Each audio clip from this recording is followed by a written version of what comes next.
After being transferred from the headquarters to a branch office, I moved into a rundown apartment.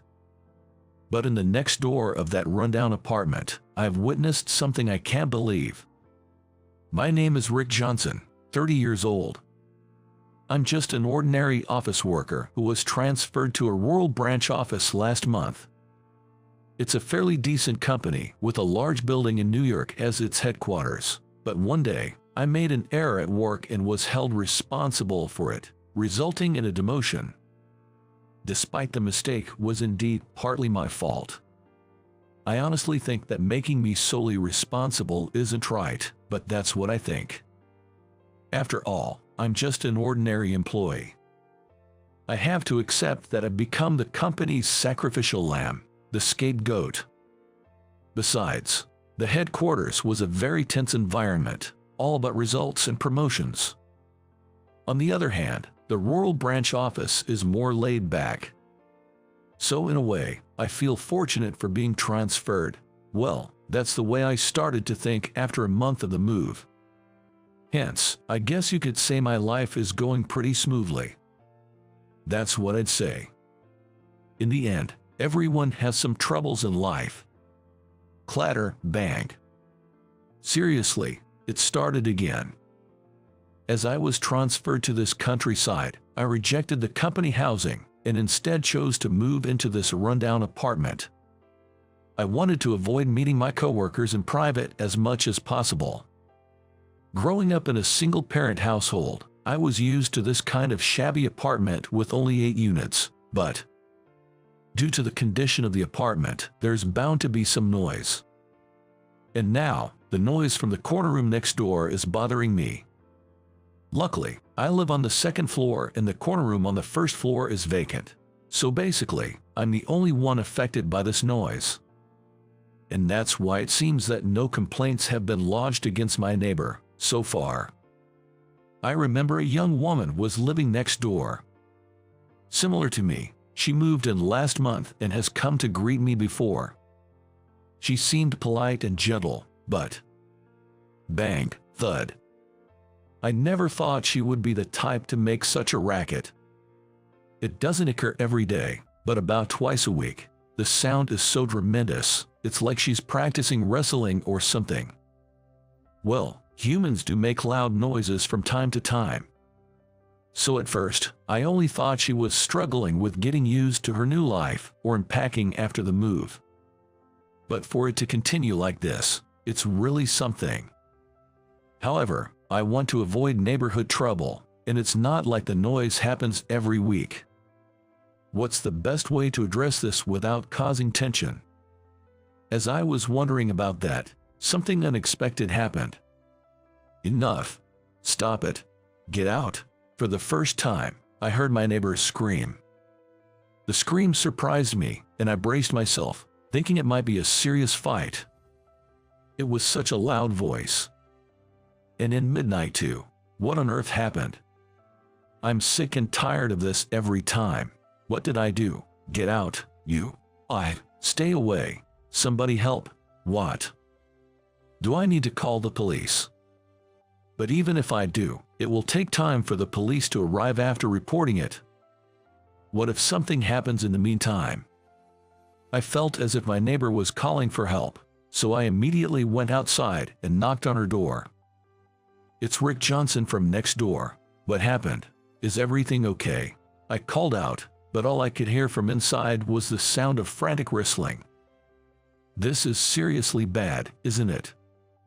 I panicked, quickly grabbing the doorknob, and, to my surprise, the front door was unlocked. Without a second thought, I opened the door and went inside. But then, eek, whoa. The sight that met my eyes was shocking. A woman lightly clothed wildly waving a bath towel, and there's a mysterious black creature flying around the room. Could that be a bat? It's not uncommon for bats to invade homes in the countryside. There are even professionals who specialize in removing them.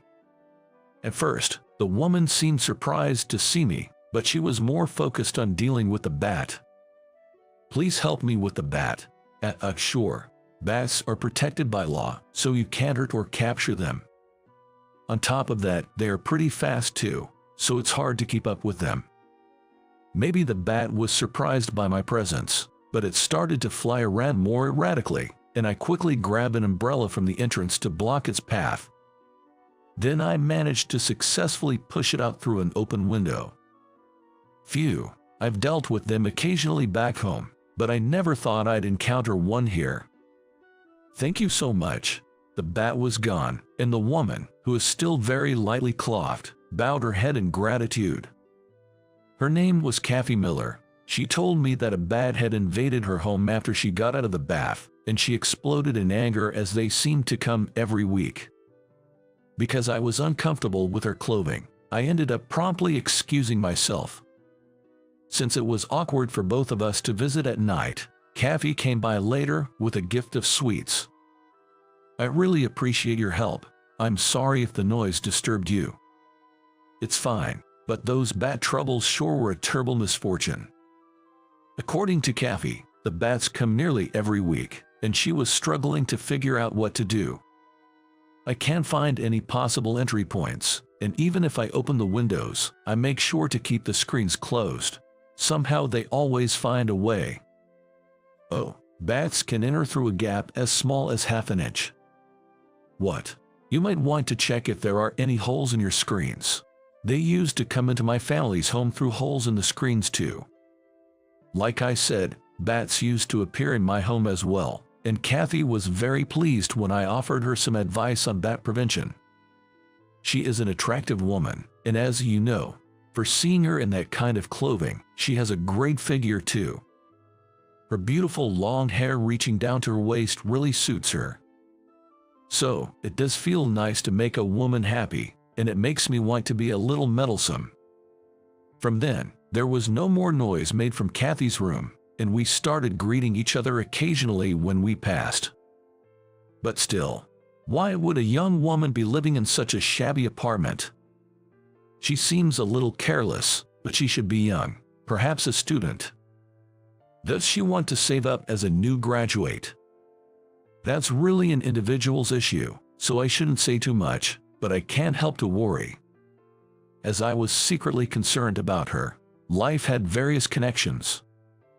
Amazingly, this year, Kathy was assigned to my company as a new hire. New hires train at the headquarters for 1 month and then are moved to the headquarters or branch offices depending on their abilities. So, the new hires arrive a bit late every year, but I never thought Kathy would be the one to come. She's young, and I thought she might be a student, but apparently she's a new graduate. It's sad for a new graduate to be assigned to a place like this, but the personnel decisions are out of her control, so I guess it couldn't be helped. I never thought you would be in the same department. I was surprised too.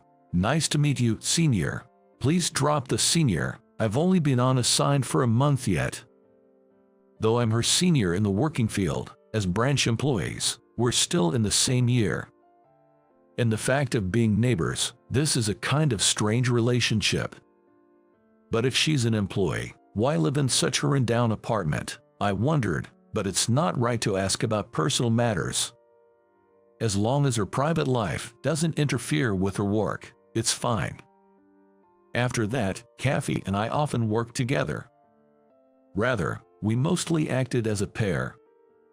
I may be new to the branch, but I have a lot of work experience, so I was her mentor in professional matters. I taught her how to hand out business cards, send emails, and things like that. Kathy was very serious about her work. She would come to me with questions right away, and always showed her gratitude. She's very cheerful too, so she became popular in the department right away. But popularity doesn't necessarily mean she's good at her job, and Kathy makes many careless mistakes. Small errors like inputting wrong numbers or checking issues. Even though she's careful, she doesn't seem to get over it. I'm sorry for always causing you trouble. It's fine. I think I'm starting to know where you often make mistakes, so if the two of us are careful, we'll be fine. 6 months have passed after joining the company. Kathy and I had become good friends, having lunch together and going out for drinks occasionally. Well, after all, we lived next door to each other. Since that bad incident, I was able to gain Kathy's trust, but because of that, she sometimes overblames herself for her mistakes. Sure, there were some nearly significant mistakes, but luckily, I caught them while checking, and if we can prevent them in advance, that's fine. Doing our best, and not making a mistake next time. Sometimes, that pressure induces even more mistakes, and I want Kathy to relax more at work. So I tried not to be overly critical. But for others, my guidance appeared overly lenient, and before I knew it, there were murmurs that I was treating Kathy too gently. Because I don't guide her properly, she never seemed to fix her mistakes. At least, few people seem to have that idea. When are you going to get over your student mentality? I'm sorry. When I returned to the office in the late afternoon after a meeting with a client, one of the senior managers was yelling at Kathy. I rushed over to hear the story, but was dismissed with "It's none of your business." Apparently, she had made a small input error and was being scolded. The mistake itself was no big deal, and there was no need to yell like that. I honestly thought it was too much.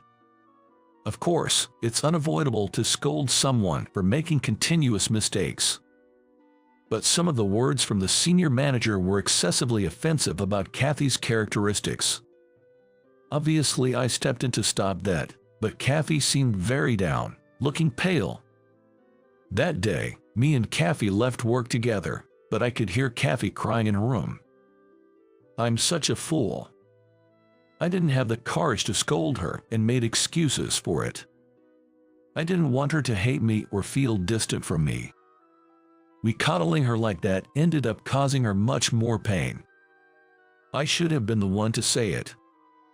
You need to be more careful, watch out for mistakes. Me believing that I could just cover up her mistakes, that's incredibly arrogant and also rude to her. I realized then that I had been stifling her opportunities to grow. I spent the night in a greater shock and regret than when I was transferred to the branch office. Then, a week had passed. Even after a week, Kathy's face was still pale. She was clearly pushing herself too hard. Without a moment of relaxation, she continued to check her own work and mistakes. The cheerful smile that had brightened the department was completely gone. Even if I tried to talk to her, she would avoid me, probably because she didn't want to bother me, saying, "I'm sorry, I'm in a hurry right now." In that way, Kathy was working hard, but she was being called out by the senior manager almost every day, having her mistakes pointed out, and being abused. I guess it's supposed to be guidance or something, but every single day, he continued to yell at her, treating her quite horribly. I did try to stop it, but the senior manager wouldn't try to listen, insisting, "This is guidance, and if such days are repeated, a person will eventually reach their limit." Sure enough, Kathy suddenly started crying quietly during work. She didn't intend to cry, but probably couldn't stop herself. Thinking that crying will solve anything, typical of someone whose brain is still like a student's. What? I couldn't believe my ears. Wait, what is this guy saying after pushing her this far? It's impressive how you can belittle people as easily as breathing. You can do it without a second thought. Before I knew it, I was saying such a sarcastic thing to my senior manager. My senior manager glared at me and came saying, "What? Did you say something, Rick?" But I couldn't stop. I said, "It's amazing how you can live without any guilt after pushing her this far." "What did you say?" My senior manager grabbed me by the collar. I knew that he had been worried about his performance lately and was under a lot of stress. But that doesn't mean he should take it out on someone else. Sensing that things were getting out of hand, others stepped in to stop him, and Kathy and I were ordered to go home for the day. Kathy was crying the whole time, but also stayed expressionless. In that moment, I finally realized that something was seriously wrong and urged her to take a leave of absence. I want you to rest for now. I'm sorry that I couldn't help you until it got to this point. Rick. Kathy was still downcast, and she soon went on leave. A few days later, for some reason, I was called to the headquarters. Maybe they reported the trouble I'd caused at the branch. Above all, I'm an employee who was demoted from the headquarters after making a mistake. I don't believe the company would forgive me after 2 misconducts. I guess I'll be fired. But that might be okay. It's better not to have someone who can't even protect a junior colleague who admired me. With that thought in mind, I knocked on the president's office door with trembling hands. Come in. I opened the door to the president's office, nervous at the sound of the president's voice, which I hadn't heard in a long time. But there. Wait. Kathy. I saw the president sitting in his chair and Kathy sitting hopelessly on the sofa. Despite I was in the president's office, I was completely shocked by her unexpected appearance and raised my voice. I mean, she was supposed to be on leave. Why is she here? As I stood there stunned, Kathy looked at me and said, I'm sorry I didn't tell you, but I'm the president's daughter. The president's daughter. And wait, more importantly, are you feeling okay? I was more concerned about her being in this place than the bombshell she had dropped. She looked very exhausted, and it would be better if she took some rest. So, without thinking, I blurted out those words, and Kathy smiled faintly at me and turned her eyes to the president, her father. I told you, Dad. Rick doesn't care about titles or anything like that. That seems to be the case, Rick. Thank you for protecting my daughter. She told me everything. You stood up for Kathy, didn't you? No, I didn't protect her. I couldn't help her when she was suffering. I dropped my head to what President said as her father. But it was Kathy who denied what I've said. The doctor said it was okay because you got me to the hospital early. It's all thanks to you for recommending me to take a leave. I would have gotten mentally ill if it had been a little later. Really, mental illnesses are difficult to cure and can easily recur. I was really worried about Kathy's mental state. Thus, I was relieved to know that she had been properly examined and has managed to avoid falling into depression. Following my relief, I finally started to have various doubts and questions. The president have answered all of them for me. First of all, the reason why Kathy started working at the branch office was because she wanted to hide her identity as the president's daughter. However, it's a rare thing that a normal newcomer starts to work at the head's office. Hence, she used her mother's maiden name and began working at the branch office. Although, on her document, she still had the same last name as the president, so there were few people at the office who knew her true identity. As for the rundown apartment, it was because she wanted to live alone and refused to live in the company's housing. She ended up choosing the property without the help of her family. Well, they probably didn't imagine that bats would come out. And about the mistake. After investigating, we found out that your boss intentionally changed the data and scolded Kathy. As the frequency of mistakes were so high, the people in the department were starting to feel suspicious. In other words, the boss was deliberately framing her and treating Kathy harshly. Later, it was found out that the boss was suffering with his poor performance at that time. On top of this, his family life wasn't going well either, which had reached to the point of divorce mediation. Due to this, he was under a lot of stress. In the midst of that, Kathy was assigned to the department and quickly became popular. It seemed like he was feeling jealous of her. While he was struggling with his life, Kathy was young and pampered by others. He was unable to tolerate this situation. As for the punishment of the boss, we'll take care of it. But as a father, I have a favor to ask of you. I want you to help Kathy's return to society. The president said as he bowed his head. This is something that should never have happened, and the emotional damage Kathy has suffered won't heal easily. Unfortunately, many employees at the headquarters know she's the president's daughter, but you You cared about Kathy even after you knew her true identity, and didn't even mind. You are the only person I can trust. I know it's shameful, but please.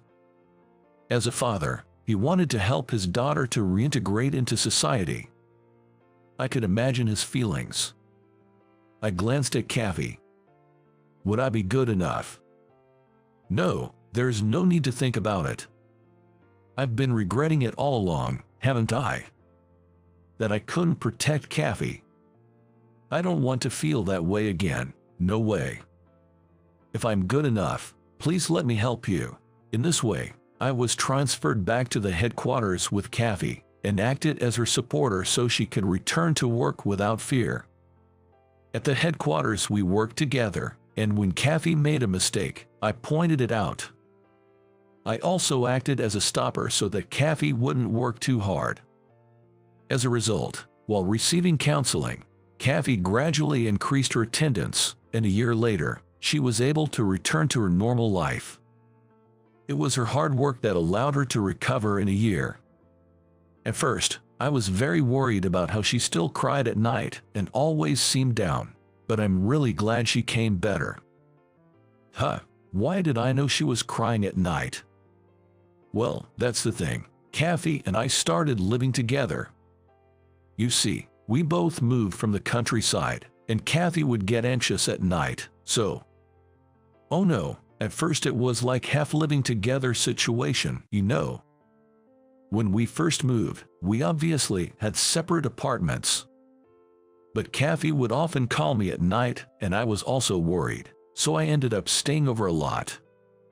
As I spent more nights at Kathy's place, I gradually left my stuff there, and before I knew it, we were in a half-living together situation. But that was kind of half-hearted, so I made up my mind. I was so determined that I begged my boss, saying, "Please let me protect Kathy," and got permission to live together. And then, when Kathy was fully recovered, I proposed to her. We submitted our marriage paperwork last month and officially became husband and wife. Good morning, Rick. My everyday begins with seeing Kathy's smile. I thought it was the end when I was transferred to a countryside branch office, but thanks to that, I met Kathy. In a way, I'm thankful for the bat that flew into a room that day. Anyway, right now I'm having the best time of my life. And I know I'll never make Kathy cry, never again. As I deeply promise myself, Kathy and I start heading to our office together. Being the next CEO candidate is surely a busy role. What did you think of this story? Subscribing to the channel will become a great encouragement for our next production. Well then, see you in the next video.